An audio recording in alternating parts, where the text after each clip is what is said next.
की सबसे छोटी इकाई जिसको हम लोग बोलते हैं न्यूरॉन। क्या बोलते हैं जी? आप लोग याद रखना, इसको हम लोग बोलते हैं न्यूरॉन। और न्यूरॉन की अगर हम लोग बात करें तो याद रखना कि सर ये जो है वो मस्तिष्क की सबसे छोटी इकाई है। न्यूरॉन की बात करें तो याद रखना मस्तिष्क की smallest unit of brain, English में लिख देते हैं कि भाई smallest unit of the brain.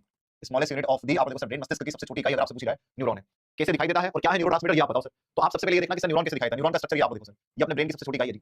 सबसे छोटी लाखों न्यूरॉन मिलते हैं जब जाकर एक तंत्रिका बनती है। तंत्रिका मतलब वायर, जो अपनी बॉडी के अंदर पूरे वायर फैले हैं, जो सिग्नल को लेकर जाते हैं, सिग्नल को लेकर आते हैं। वो वायर बनने के लिए आप लोग यहाँ पर देखोगे कि सर वायर बनने के लिए आपको जो है वो ये जो है वो न्यूरॉन चाहिए। लाखों न्यूरॉन मिलते हैं तब जाकर एक वायर बनता है। इनके नेमिंग अगर अपन करें सर, इनका नाम अगर हम लोग यहाँ पे लिखें तो आप यहाँ पर ये चीज समझना कि सर ये जो है ये जो आपको ट्री जैसा दिखाई दे रहा है इसको बोलते हैं सर डेंड्राइट। इसको हम लोग बोलते हैं सर डेंड्राइट। हिंदी में भी हम लोग क्या बोलते हैं सर? हिंदी में भी हम लोग बोलते हैं सर डेंड्राइट।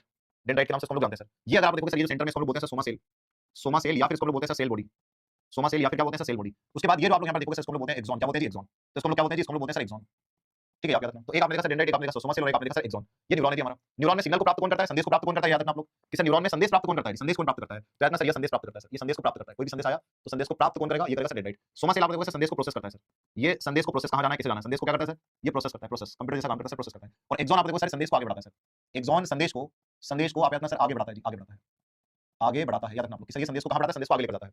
अब प्रश्न फिर से वही कि न्यूरोट्रांसमीटर आखिरकार है कहां पर? जो उत्तेजक और आप देखो निरोधक का काम करता है। तो न्यूरोट्रांसमीटर अगर आप यहां पर देखोगे तो दो न्यूरॉन बनाना पड़ेगा आपको, फिर न्यूरोट्रांसमीटर आपको समझ में आएगा जी। और यहां से एक और आपको क्वेश्चन आपको बताऊंगा जिसको बोलते हैं सिनेप्स। क्या बोलते हैं सर? सिनेप्स। ये सब क्वेश्चन आपके फेवरेट है जी, सब क्वेश्चन फेवरेट है जी। याद रखना सर सारे क्वेश्चन फेवरेट है। तो अब आप यहां पर देखोगे सर, अब आप यहां पर एक चीज समझना कि सर ये जो है ये जो डेंड्राइट है सर, ये डेंड्राइट जो फैले हुए हैं सर, ये डेंड्राइट कहीं ना कहीं आप देखोगे सर यहां पर आकर जुड़ जाते हैं। और यहां पर जिस जगह पर आप देखो सर जुड़ते हैं इस जगह को हम लोग बोलते हैं सिनेप्स। लेकिन इसके अंदर आप देखो सर लिक्विड भरा होता है सर।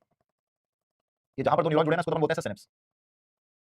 इसको हम बोलते हैं सिनेप्स। लेकिन इसके अंदर जो लिक्विड भरा है उसको बोलते हैं सर न्यूरोट्रांसमीटर, जो आपसे पूछा गया सर। इसको हम लोग बोलते हैं सर न्यूरोट्रांसमीटर। और ये न्यूरोट्रांसमीटर क्या करते हैं? उत्तेजक और निरोधक, मतलब सिग्नल्स को आगे तेजी से बढ़ाएंगे भी और आप लोग सर रोक भी सकते हैं। तो दोनों काम करते हैं। तो याद रखना इसे सिग्नल्स को आगे बढ़ाने का भी काम करते हैं और आप लोग जोड़ने का भी। और एक क्वेश्चन यहाँ पर खूब जोर से पूछता है कि दो न्यूरॉन आपस में जो जुड़े होते हैं सर, दो न्यूरॉन जो आपस में जुड़े होते हैं, तो दो न्यूरॉन जो आपस में जुड़े होते हैं, इन जुड़े होने वाली जगह को हम लोग क्या बोलते हैं? तो आप याद रखना सर इन दो न्यूरॉन को आपस में जो जुड़े हैं उसको हम लोग क्या बोलते हैं? उसको हम लोग सिनेप्स बोलते हैं, याद रखना। चलिए आगे चलते हैं अगले क्वेश्चन पर आते हैं। फेवरेट फाइल की तरफ भी तो चलना है हमें, लेकिन आप इस न्यूमेरिकल